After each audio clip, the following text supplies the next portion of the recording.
दोस्तों, आज हम आपके लिए एक कहानी लेकर आए हैं। इस कहानी का शीर्षक है राजा के 3 प्रश्न। किसी राजा के मन में 3 प्रश्न अक्सर उठा करते थे, जिनके उत्तर पाने के लिए वह अत्यंत अधीर था। इसलिए उसने अपने राज्य मंत्री से परामर्श किया और अपने सभासदों की एक बैठक बुलाई। राजा ने अपने तीनों प्रश्न सभा में सबके सम्मुख रखे। पहला प्रश्न, सबसे महत्वपूर्ण कार्य क्या होता है? दूसरा प्रश्न, परामर्श के लिए सबसे महत्वपूर्ण व्यक्ति कौन होता है? तीसरा प्रश्न, किसी भी निश्चित कार्य को करने का महत्वपूर्ण समय कौन सा होता है? कोई भी राजा के प्रश्नों का संतोषजनक उत्तर न दे पाया, लेकिन उस सभा में राजा को एक ऐसे सन्यासी के बारे में पता चला जो सुदूर जंगल में एक कुटिया में रहते थे और सबकी जिज्ञासा का समाधान करने में समर्थ थे। राजा भी साधारण वेश में अपने कुछ सैनिकों एवं गुप्तचरों के साथ लेकर उनके दर्शन के लिए चल दिया। दिल में एक ही आस थी कि अब उसे अपने प्रश्नों के उत्तर अवश्य ही मिल जाएंगे। जब वे उस सन्यासी की कुटिया के समीप पहुंचे तो राजा ने अपने सभी सैनिकों और गुप्तचरों को कुटिया से दूर रहने का आदेश दे दिया और स्वयं अकेले ही आगे बढ़ने लगे। राजा ने देखा कि अपनी कुटिया के समीप ही सन्यासी खेत में कुदाल चला रहे हैं। कुछ ही क्षणों में उनकी दृष्टि राजा पर पड़ी। कुदाल चलाते चलाते ही उन्होंने राजा से उसके आने का कारण पूछा और राजा ने भी बड़े आदर से अपने वही तीनों प्रश्न सन्यासी के सामने रख दिए।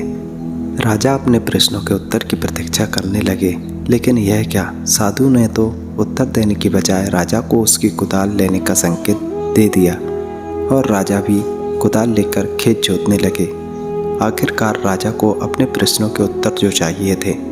राजा के खेत जोतते जोतते संध्या हो गई।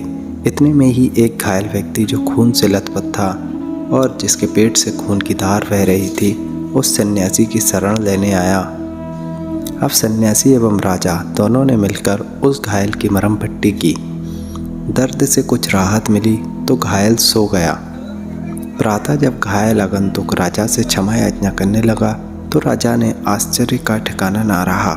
आगंतुक राजा की स्थिति देख तत्काल अपना परिचय देते हुए बोला, कल तक आपको मैं अपना घोर शत्रु मानता था, क्योंकि आपने मेरे भाई को फांसी की सज़ा सुनाई थी। बदले का अवसर ढूंढता रहता था। कल मुझे पता लगा कि आप साधारण वेशभूषा में इन साधु के पास आएंगे। आपको मारने के उद्देश्य से मैं यहाँ आया था और एक झाड़ी के पीछे छिपकर बैठा था, लेकिन आपके गुप्तचर मुझे पहचान गए और घातक हथियारों से मुझे चोट पहुँचा दी। लेकिन आपने अपना शत्रु होने के बावजूद भी मेरे प्राणों की रक्षा की।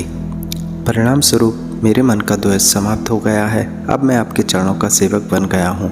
आप चाहे मुझे दंड दें या क्षमादान, यह आपकी मर्जी है। घायल की बात सुनकर राजा स्तब्ध रह गया और मन ही मन इस सहयोग के लिए भगवान का धन्यवाद करने लगा। सन्यासी मुस्कुराया और राजा से कहने लगा, राजन, क्या अभी भी आपको अपने प्रश्नों के उत्तर नहीं मिले? राजा कुछ दुविधा में दिखाई दे रहा था, इसलिए सन्यासी ने ही बात आगे बढ़ाई। आपके पहले प्रश्न का उत्तर है, सबसे महत्वपूर्ण कार्य वही होता है जो हमारे सामने होता है। जैसे आपने मुझे खेत जोतने में सहयोग दिया, यदि आप मुझे सहानुभूति ना दिखाते तो आपके जीवन की रक्षा ना हो पाती। आपका दूसरा प्रश्न था कि परामर्श के लिए कौन महत्वपूर्ण होता है, जिसका उत्तर आपको स्वयं ही मिल चुका है कि जो व्यक्ति हमारे पास उपस्थित होता है उसी से परामर्श मायने रखता है। जैसे उस घायल व्यक्ति को सहायता की आवश्यकता थी जिसके प्राण आपने बचाए, इस तरह आपका शत्रु भी आपका मित्र बन जाता है। तीसरे प्रश्न का उत्तर यही है कि किसी भी निश्चित कार्य को करने का महत्वपूर्ण समय होता है अभी। दोस्तों, यह कहानी हमें सावधान करती है कि वर्तमान के महत्व को कभी भी नहीं भूलना चाहिए। भविष्य की चिंता में वर्तमान यदि बिगड़ गया तो हम हाथ मलते ही रह जाएंगे।